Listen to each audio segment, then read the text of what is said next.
Non monsieur, votre action sur le film. C'est scandaleux! C'est lamentable de faire des choses pareilles. Bonjour à tous et bienvenue dans cette nouvelle vidéo. Et aujourd'hui, je reviens sur les films polémiques dans l'histoire du cinéma. Et c'est ça que je trouve bien justement avec le cinéma, c'est que ce n'est pas juste un divertissement. Tu sais, on va se faire un cinéma avec des potes, on va se faire ensuite un resto, et puis quelque part, on a un peu oublié le film qu'on a vu, on s'en fout. Le but, c'était de faire une sortie. Mais le truc, c'est que dans l'histoire du cinéma, tu as énormément de films qui ont créé des polémiques, qui ont choqué, qui ont bouleversé le spectateur jusqu'à dans ses derniers retranchements, qui ont même créé parfois des incidents diplomatiques. Et c'est ce que j'aime particulièrement dans le cinéma, c'est quand il dépasse le cadre du simple divertissement. Alors évidemment, il y a énormément de films qui ont fait des polémiques à travers toute l'histoire du cinéma. Je ne peux pas tous les citer, sinon la vidéo durerait 4 heures. Je vous en ai sélectionné 4 et on commence tout de suite par le premier. And his ordeal is so incredible, it will change you forever. The movie is Midnight Express. Midnight Express, réalisé par Alan Parker, sorti en 1978. Midnight Express qui est également scénarisé par Oliver Stone. Là, c'est typiquement le genre de film qui va créer limite presque un incident diplomatique entre les États-Unis et la Turquie. C'est inspiré d'une histoire vraie. C'est évidemment un des films d'Alan Parker que je préfère. C'est un film que je revois toujours avec le même intérêt. Et c'est un film qui va me bousculer toujours autant à chaque fois que je le vois, malgré le fait que je le connais par cœur. Musique de Giorgio Moroder, l'acteur principal qui joue Billy Hayes, il est juste mais phénoménal. Je ne comprends même pas qu'il ait pas reçu un Oscar pour ce rôle. C'est un véritable cauchemar de 2 heures, je vous préviens. Il est disponible sur Netflix, il faut absolument que vous le regardiez. C'est un film percutant, coup de poing, fort, dur. Donc c'est l'histoire de Billy Hayes qui est touriste en Turquie, qui est arrêté à la frontière avec 2 kg de drogue sur lui. Condamné à quelques jours de prison, le jeune homme découvre que sa peine a été muée en prison à perpétuité par le gouvernement, donc souhaitant faire de son cas un exemple. Désemparé, Billy Hayes multiplie les procès et parcourt les prisons les plus sordides. Alors il faut savoir, puisque le film va se dérouler principalement en Turquie, que l'État turc déplorera que les prisons turques soient présentées comme des taudis avec des gardiens homosexuels. Le gouvernement affirma même que les prisons turques ressemblaient à celles qui existaient aux États-Unis et en Europe, et déplora que la Turquie soit montrée comme un pays corrompu où la torture est totalement banalisée. Et il faut savoir que le film fut interdit en Turquie à partir donc de la sortie, donc de 1978, jusqu'en 1993. Et comme je disais en début de vidéo, ça a failli provoquer un véritable incident diplomatique entre la Turquie, les États-Unis, l'Angleterre, etc. Enfin, ça a été un bordel monstre, et c'est ça justement le pouvoir d'un film, c'est quand il dépasse justement le cadre du simple divertissement, et qu'il va même aller provoquer des tensions entre différents pays, tellement le sujet est traité de manière hyper forte, de façon peut-être même un peu provocatrice. Et d'ailleurs, en 2004, Oliver Stone, lors d'un voyage en Turquie, dira qu'il a peut-être un peu surdramatisé l'histoire de Billy Hayes, même si oui, on peut constater qu'il y a des différences entre ce qui est raconté dans le film et ce qu'a réellement vécu Billy Hayes. Et le truc, c'est que même maintenant, quand on regarde un petit peu les critiques sur différents blogs, sur différentes critiques, même YouTube, on peut constater que le film fait encore sa petite polémique. C'est-à-dire qu'il y a beaucoup de gens qui vont te dire ce qu'a vécu Billy Hayes, c'est juste incroyable, mais la charge contre la Turquie est trop présente, c'est un film raciste, c'est un film xénophobe et tout ça. On peut le lire encore sur certaines critiques en 2020 que ce film est un film purement xénophobe. Alors, je vous laisse l'appréciation, soit pour ceux qui ont vu le film, vous me le direz dans les commentaires, soit pour ceux qui vont le découvrir et qui voudront commenter par la suite. Mais c'est vrai que c'est un film très intéressant. En tout cas, je vous recommande d'un point de vue cinématographique. C'est vraiment le film, si vous deviez voir peut-être qu'un film d'Alan Parker, même si ce serait bête de voir qu'un film d'Alan Parker, tellement c'est un grand réal, il faut commencer en tout cas par Midnight Express. Je vous le rappelle, je crois qu'il est dispo sur Netflix.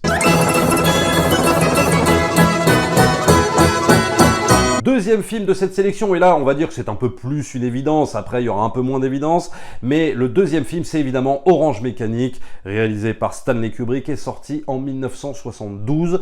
Autant vous le dire tout de suite, et je l'avais dit dans un live, c'est mon film préféré de Stanley Kubrick. Ça fait partie, même pour moi, peut-être des 10 plus grands films de l'histoire du cinéma, Orange Mécanique. C'est un film totalement visionnaire, c'est un film où Kubrick va valdinguer tous les codes, même quelque part va dynamiter lui-même son propre cinéma. cinéma. Kubrick, c'est le cinéaste de l'inattendu, c'est un cinéaste qui est toujours là où tu ne l'attends pas du tout. Et avec Orange Mécanique, il va adapter encore un livre. Alors Orange Mécanique, pourquoi c'est un de mes films préférés? Tout simplement parce que c'est encore un de ces films que je connais quasiment par cœur, que j'ai vu énormément de fois et qui, à chaque fois que je le regarde, me met le même uppercut dans le ventre. C'est-à-dire que pour moi, il y a toujours 2-3 scènes comme ça, à la limite de l'insoutenable, et qui est pour moi encore très difficile à regarder. Pourtant, le film date de 72, quoi. Alors, on peut constater qu'il y a des choses qui ont peut-être un petit peu vieilli, tout ça, etc. Mais là, on peut se rendre compte de la force d'un film, c'est que quand un film, justement, arrive à te procurer encore tant d'émotions, de dégoût, de rage, de haine, alors que le film, tu le connais par cœur, et qui date de 72 alors qu'on est en 2020, bah, c'est que l'œuvre, pour moi, est extrêmement forte. Et par rapport à la fameuse polémique, en 72, évidemment, l'opinion publique s'est dit extrêmement choquée par ce film, même si le film a très très bien marché. Il a même été nominé aux Oscars, donc on peut dire quelque part que Orange Mécanique, c'est un film populaire, mais on a reproché à Kubrick que la violence soit totalement esthétique. Et quelque part, je suis assez d'accord avec ces critiques. Ça ne veut pas dire que je condamne le film, bien au contraire. Et c'est vrai que le coup de génie, le coup de provocation ultime de la part de Stanley Kubrick, mais aussi quelque part un avertissement sur ce qui nous attend dans notre société en termes d'ultra-violence, c'est justement d'avoir stylisé cette violence, de l'avoir rendue pas belle, mais disons de l'avoir rendue totalement esthétique. Et c'est vrai qu'on peut constater ça dans Orange Mécanique. Mais évidemment, le revers de la médaille par rapport à Orange Mécanique et pour Stanley Kubrick, ça va être toutes les lettres de protestation qu'il va recevoir chez lui, voire de menaces de mort. Et oui, Stanley Kubrick va être menacé de mort à la sortie d'Orange Mécanique, et donc il va demander à la Warner carrément de retirer le film des écrans. Je sais pas si vous imaginez. Donc ça veut dire que quelque part Stanley Kubrick s'auto-censure, mais à la limite on peut le comprendre, parce que quand tu reçois un nombre incalculable de menaces de mort parce que tu esthétises la violence, parce que ci, parce que ça, je peux comprendre que pour protéger ta famille, tu demandes carrément à Warner de retirer le film. Et ben Warner a accepté de retirer le film. Et donc le film a été retiré des écrans en Angleterre après 61 semaines de projection quand même. Et il faut savoir que cette censure durera pendant 27 ans, en gros jusqu'à la mort de Stanley Kubrick, parce qu'en 99, on va rééditer l'Orange Mécanique en DVD et en VHS, puisqu'à l'époque il n'y avait pas encore le Blu-ray. Et il faut savoir que le film a été diffusé sur Canal+ en France en 96. Et là, la chaîne a été accusée par certains journalistes qui ont dit c'est de la provocation. Des journaux comme Télérama qui ont dit que la chaîne cryptée était complètement irresponsable de diffuser le film. Donc on voit bien que même plus de 20 ans après la diffusion du film, on pourrait croire que bon, bah, l'eau est passée sous les ponts et que finalement on a pris du recul et qu'on sait peut-être mieux appréhender l'aspect provocateur du film. Bah, on se rend compte que non, puisque Canal+ a été obligé, je crois, de le diffuser en seconde partie de soirée, et en plus en diffusant un avertissement comme quoi c'était interdit aux moins de 16 ou 18 ans. Donc on voit bien que la chaîne a dû plier face aux protestations par rapport à ce film. Donc on voit bien que la provocation, on voit bien que la polémique concernant Orange Mécanique n'a jamais réellement désenflé, peut-être un peu moins maintenant, mais il est vrai que voilà, ce genre de film est encore l'ultime provocation qui va durer comme ça à travers le temps. C'est aussi la force d'un film comme Orange Mécanique. Mais c'est mal filmé, c'est désagréable, ça se fout de la gueule du monde. Si c'est pour provoquer, très bien. Mais je ne suis pas maso et ça ne me plaît pas. Troisième film de cette sélection.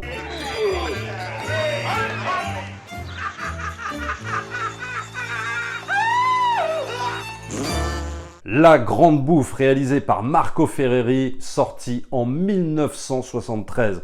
Alors là, vous avez au casting Marcello Mastroianni, Philippe Noiret, Michel Piccoli. Je peux vous dire une chose, c'est que vous n'êtes pas prêts pour La Grande Bouffe. La Grande Bouffe, ce n'est pas un chef-d'œuvre du cinéma, je tiens à le dire. C'est-à-dire que, on va dire que scénaristiquement, ça va pas très très loin. En fait, ça va être très intéressant sur ce que ça dit, sur nos mœurs, sur la société, sur les bourgeois, et sur ce que ça va dire métaphoriquement en fait. Alors l'histoire de La Grande Bouffe, c'est 4 amis gourmands, qui vont s'enfermer tout un week-end à la campagne et qui vont s'organiser une grande bouffe énorme. Ça va aller un tas de plats, de nourriture, à s'en faire péter la panse, peut-être même jusqu'au suicide. Et le film, en fait, et c'est pour ça que je parlais de manière un peu métaphorique, c'est que le film, en fait, est une critique de la société de consommation et une critique, évidemment, de tous les excès en tout genre et qui peuvent aboutir parfois à l'autodestruction. En fait, La Grande Bouffe, ça va raconter ça. Et évidemment, c'est un film qui va faire scandale au Festival de Cannes 1973. Et finalement, ce film va dénoncer indirectement ce que les festivaliers vivent à Cannes. C'est-à-dire lors des grands banquets, tu sais, après les projections de films et tout ça, où tous tout le monde va picoler comme des dingues, vont manger à s'en faire exploser la panse, bah finalement la grande bouffe qui tombe en plein festival de Cannes dénonce quelque part tout ce délire cannois. Et donc forcément, les gens qui ont vu le film vont un petit peu se retrouver quelque part là-dedans. Donc le film évidemment va être totalement hué, et Philippe Noiret va répondre aux critiques en disant « Nous tendions un miroir aux gens et ils n'ont pas aimé se voir dedans. C'est révélateur d'une grande connerie. » Évidemment, la grande bouffe a eu son lot de mauvaises critiques, mais alors quand je dis mauvaises critiques, c'est de l'assassinat critique carrément. Télérama par exemple qui va dire « Obscène et scatologique, d'une complaisance à faire vomir, ce film est celui d'un malade, donc Marco Ferreri, qui méprise tellement les spectateurs que l'on ne peut que se réjouir des huées qui l'ont accueilli, lui et ses interprètes, à la sortie de la projection. » Sur Europe 1, on va dire carrément que le festival a connu sa journée la plus dégradante et la France, sa plus sinistre humiliation. Donc je ne vous raconte pas le bruit qu'a fait ce film. Et c'est vrai que quand on regarde le film, même si on peut voir qu'il y a peut-être une première demi-heure un petit peu ennuyeuse où il se passe pas grand-chose, une fois que le film démarre et que la grande bouffe démarre, je peux vous dire que c'est juste des fois insoutenable à regarder. C'est pas un film, si tu veux, d'un grand intérêt scénaristique, et je le redis, mais c'est intéressant sur ce que ça dit de façon totalement métaphorique, et c'est ça qui est super important avec la grande bouffe. C'est super impressionnant à ce niveau-là. Tu te demandes jusqu'où le film va aller. Le film qui donne une vision apocalyptique de la décadence due aux excès, il est truffé de scènes de vomi, de paix, de masturbation ou de fellation, la compétition de boulimie étant à la fois sexuelle et alimentaire, et c'est ça qui est important quand on voit le film, puisqu'on va avoir des séquences de baise à n'en plus finir, mais pareil, ça va être dans le même état d'esprit que de manger. En fait, il faut baiser à outrance, il faut manger à outrance. Cette vision, évidemment, n'est guère rassurante et a pu semer une grande frayeur parmi les bien-pensants. Et alors, le paradoxe de ça, c'est que le film va recevoir quand même le prix de la critique internationale au Festival de Cannes en 73. C'est juste improbable. Ex aequo avec La Maman et la Putain. Mais voilà, ça, c'est un de ces films qui va rester longtemps dans l'histoire du cinéma, non pas d'un point de vue d'œuvre cinématographique chef-d'œuvresque, mais qui va rester par rapport à son aspect provocateur, sur ce qu'il va dénoncer, et surtout par rapport à ce miroir, comme disait Philippe Noiret, ce miroir qu'on tend aux gens. En tout cas, vous pouvez regarder La Grande Bouffe, je sais pas s'il est disponible partout. Moi, je l'ai découvert il y a à peu près 2 ans, ça m'avait vraiment marqué, et c'était l'occasion, dans cette vidéo, de vous en parler. Bonjour monsieur, je peux avoir 2 mots sur Irréversible? 4e film de cette sélection. Irréversible, sorti en 2002, réalisé par l'immense Gaspard Noé. Gaspard Noé, un réalisateur que j'adore, qui va énormément dans la provocation. Lui, il va utiliser, alors à l'inverse, je trouve, d'un Marco Ferreri, il va beaucoup plus utiliser l'image, une image léchée, une image travaillée, des situations obscènes, mais qui va filmer vraiment de manière totalement viscérale. C'est là-dessus que Gaspard Noé va axer sa provocation. Et même si on peut évidemment admettre que Irréversible, à l'époque où c'est sorti, a été une véritable provocation, qui est un film pour moi quelque part vraiment politiquement incorrect, je trouve que le film véritablement politiquement incorrect de Gaspard Noé, c'est Seul contre tous avec Philippe Naon. Là, pour moi, on est quand même encore un stade au-dessus dans la violence, dans la glauquerie. Mais c'est vrai qu'Irréversible a son lot de scènes extrêmement choquantes. La scène de l'extincteur, et puis évidemment, cette fameuse scène, la fameuse scène qui va faire parler tout le monde, la scène du viol avec Monica Bellucci, et qui va durer très longtemps. Qui viennent me voir, c'est une merde, t'es une merde, Noé.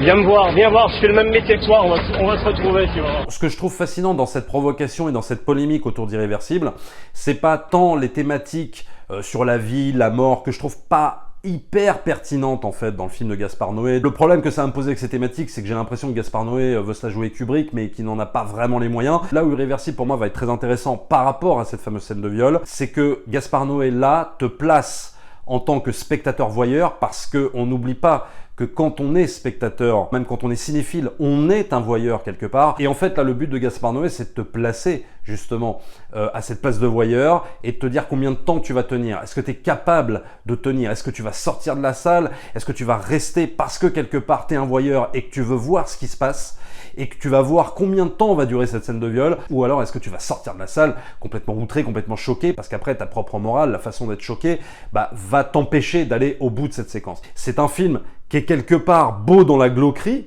parce que c'est aussi ça, Gaspard Noé, c'est un cinéaste de l'esthétisme, un peu comme Stanley Kubrick, mais et d'ailleurs son inspiration principale à Gaspard Noé, c'est Stanley Kubrick. Et le truc, c'est qu'il va jouer sur un esthétisme incroyable pour un film aussi glauque. C'est là où c'est juste dingue ce film. Et ça va être évidemment la marque de fabrique de Gaspard Noé tout au long de sa filmographie, qu'on apprécie ou pas ses œuvres. Moi, c'est un cinéaste que j'aime énormément.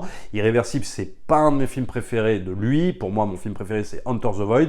Mais c'est vrai qu'on a l'impression d'un cinéaste réellement pervers. On a vraiment l'impression d'un cinéaste qui veut pousser le spectateur dans ses derniers retranchements, qui veut absolument choquer. Et est-ce que c'est choquer pour choquer? J'en sais rien. À vous de me le dire dans les commentaires. C'est même pas choquant, il y a rien. On comprend rien, il y a pas de... Ça tourne dans tous les sens, il y a rien. C'est pas... En tout cas, voilà pour ces 4 films que je vous ai sélectionnés. Il y en a évidemment plein d'autres, des films qui ont choqué dans l'histoire du cinéma. Peut-être que je ferai un volume 2 ou un volume 3, nous verrons bien. En attendant, abonnez-vous à la chaîne, likez, partagez. Et nous, on se retrouve très très vite pour une prochaine vidéo. Ciao!